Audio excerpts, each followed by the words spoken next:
Kalau ikutkan sebelum ni, saya apa-apa saya akan grab drive-thru je. Contohnya nak pergi office kan, nak cepat, saya akan beli fast food, saya akan beli air manis. Lagi-lagi dekat bawah ada kafe, beli je air manis tu. Memang tak teratur lah. Kadang-kadang tengah hari makan berat, kadang-kadang saya makan fast food. Masa saya buat kerja tu kadang-kadang senang rasa ngantuk, letih. Lepas tu rasa macam badan tu macam tak cukup energi lah. Saya nak cari benda yang lebih sihat.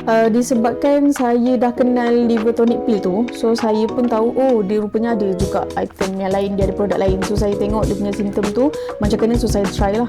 Kawalan gula ni dia tak ada gula, dia tak ada caffeine, lepas tu dia tak ada kalori. So kiranya memang sihat lah, sesuai untuk kita yang nak kurangkan gula dalam darah kita ni. Dia ada rasa manis tapi dia bukan gula tambahan. Bila saya tanya dia punya customer service, dia kata ada letak stevia, so lebih sihat lah.